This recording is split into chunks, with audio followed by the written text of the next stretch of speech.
भारतवर्ष की इतिहास की परतें कई महान कहानियों को समेटे हुए हैं, जिनमें से कुछ तो जगजाहिर हैं, पर कुछ समय के धूल में कहीं गुम हो गई हैं। आज हम ऐसी ही एक गाथा की बात करेंगे, एक ऐसे योद्धा की जिसे इतिहास ने भुला दिया, या शायद उसकी महानता को उसके पतन ने ढक दिया। हम बात कर रहे हैं हैहय वंश के महान सम्राट सहस्त्रबाहु अर्जुन की, जिन्हें कार्तवीर्य अर्जुन के नाम से भी जाना जाता है। एक ऐसा सम्राट जिसने अपने बल, अपनी तपस्या और न्याय से पृथ्वी को चमत्कृत किया, पर जिसका अंत उसकी सारी उपलब्धियों पर भारी पड़ गया। नर्मदा नदी के तट पर बसी माहिष्मती नगरी अपने समय में समृद्धि और शक्ति का प्रतीक थी। यहाँ के राजा कृतवीर्य एक धर्मात्मा शासक थे, पर उन्हें संतान सुख प्राप्त न था। पुत्र प्राप्ति की प्रबल अभिलाषा में राजा और रानी ने वर्षों तक घोर तपस्या की। उनकी भक्ति से प्रसन्न होकर त्रिमूर्ति के अवतार भगवान दत्तात्रेय प्रकट हुए। दत्तात्रेय ने राजा को 4 वरदान दिए। तुम्हारे पुत्र को सहस्त्र भुजाएं प्राप्त होंगी, वह पृथ्वी का एक छत्र सम्राट बनेगा और उसके शासन में न्याय सर्वोपरि होगा। वह कभी किसी शत्रु से पराजित नहीं होगा और उसकी मृत्यु केवल किसी ऐसे श्रेष्ठ योद्धा के हाथों होगी जो उससे भी अधिक तेजस्वी और पुण्यात्मा होगा। इन वचनों के साथ दत्तात्रेय अंतर्ध्यान हो गए। समय के साथ रानी ने एक तेजस्वी पुत्र को जन्म दिया, जिसका नाम अर्जुन रखा गया। अपनी सहस्त्र भुजाओं और असाधारण शक्ति के कारण वह सहस्त्रबाहु अर्जुन के नाम से विख्यात हुआ। बचपन से ही अर्जुन शस्त्र और शास्त्र दोनों में निपुण था। उसकी सहस्त्र भुजाएं केवल एक प्रतीक नहीं थीं, बल्कि उसे युद्ध में अतुलनीय क्षमता प्रदान करती थीं। वह एक साथ सैकड़ों अस्त्र शस्त्र चला सकता था। जब युवा अर्जुन ने माहिष्मती का राज सिंहासन संभाला तो राज्य में चारों ओर सुख समृद्धि छा गई। उसने अपनी प्रजा के लिए न्याय और धर्म पर आधारित नियम बनाए। उसके राज्य में कोई भी व्यक्ति दुखी नहीं था, निर्धनता का नामो निशान नहीं था। चोर, डाकू और अपराधी उसके नाम से ही कांपते थे। उसने चारों दिशाओं में अपनी विजय पताका फहराई और बड़े बड़े राजा उसके सामने नतमस्तक हो गए। उसके शासनकाल को स्वर्ण युग कहा जाने लगा। उसकी शक्तियों का वर्णन अद्भुत है। कहा जाता है कि एक बार जब वह नर्मदा नदी में अपनी सहस्त्र भुजाओं से जल क्रीड़ा कर रहा था तो उसकी शक्ति से नदी का प्रवाह ही रुक गया।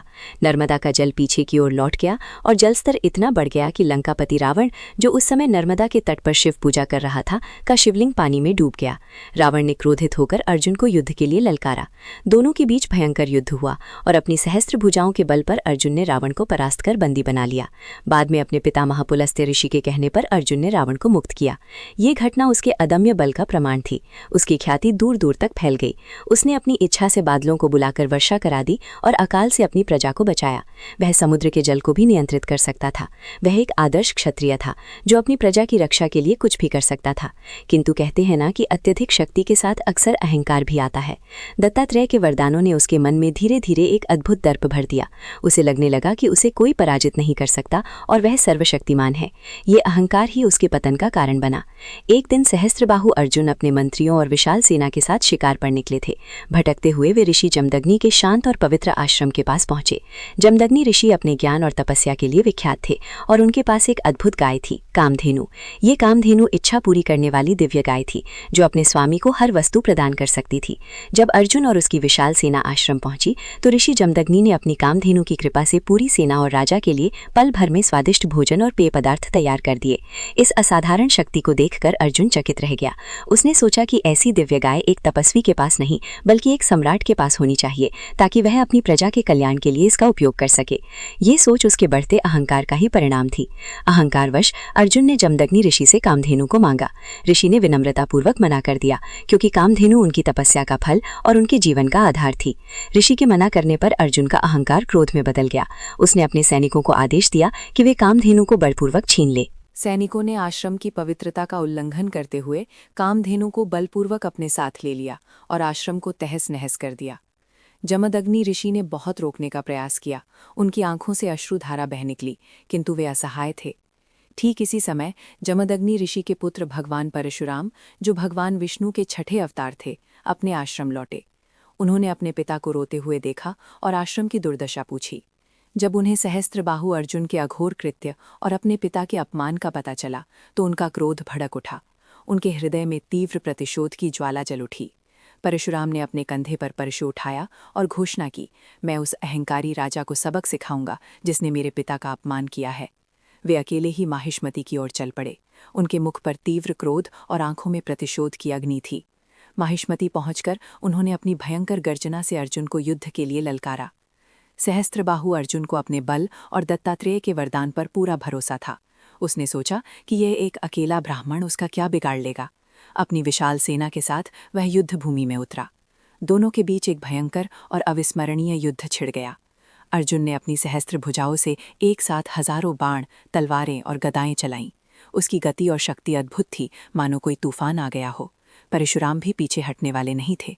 उन्होंने अपने दिव्य परशु से अर्जुन के अस्त्रों को काटना शुरू किया और फिर उसकी भुजाओं पर प्रहार किया। परशुराम के हर प्रहार में दैवीय शक्ति थी। एक एक करके अर्जुन की सहस्त्र भुजाएं, जो उसकी सबसे बड़ी शक्ति थीं, परशुराम के परशु के सामने टिक न सकीं और कटकर गिरने लगीं। युद्ध का मैदान रक्त से लाल हो गया। अर्जुन ने अपनी पूरी शक्ति लगा दी, किंतु परशुराम के क्रोध और दिव्य परशु के सामने वह कमजोर पड़ता गया। अंततः परशुराम ने एक निर्णायक प्रहार किया और सहस्त्रबाहु अर्जुन का सिर धड़ से अलग कर दिया। एक महान योद्धा का अंत हो गया, जिसने पृथ्वी पर न्याय और धर्म का शासन स्थापित किया था, किंतु अहंकार के वशीभूत होकर उसने एक ऋषि का अपमान किया और अपने ही पतन का कारण बना। परशुराम ने अपने पिता का बदला लिया और कामधेनु को वापस आश्रम ले आए। इस घटना ने परशुराम को पृथ्वी को 21 बार क्षत्रिय विहीन करने का संकल्प लेने पर विवश किया, क्योंकि उन्हें लगा कि क्षत्रियों में अहंकार और अन्याय अत्यधिक बढ़ गया है। सहस्त्रबाहु अर्जुन का अंत अत्यंत दुखद था। वह एक महान योद्धा था, जिसे दत्तात्रेय जैसे परम तेजस्वी देवता का आशीर्वाद प्राप्त था। उसकी सहस्त्र भुजाएं, उसकी अदम्य शक्ति, लंकापति रावण को पराजित करने का उसका पराक्रम और उसकी प्रजा के प्रति उसका प्रारंभिक न्यायपूर्ण शासन, ये सभी उसकी महिमा के प्रतीक थे। किंतु उसका अंत इतना भयावह था कि उसकी सारी उपलब्धियां उसके अहंकार और उसके अंतिम कृत्य की छाया में छिप गईं। इतिहास ने उसे एक खलनायक के रूप में अधिक याद रखा, बजाय एक महान सम्राट और योद्धा के। उसकी गाथा अक्सर परशुराम के पराक्रम की कहानी में एक नकारात्मक अध्याय के रूप में ही सुनाई जाती है।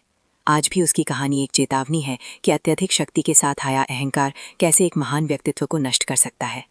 वह एक ऐसा योद्धा था जिसकी गाथा को समय ने धुंधला कर दिया, एक ऐसा नायक जिसे उसके ही पतन ने धुला दिया। सहस्त्रबाहु अर्जुन, वह महान योद्धा जिसे इतिहास ने भुला दिया, किंतु उसकी कहानी आज भी हमें शक्ति और विनम्रता के बीच के संतुलन का शाश्वत पाठ सिखाती है।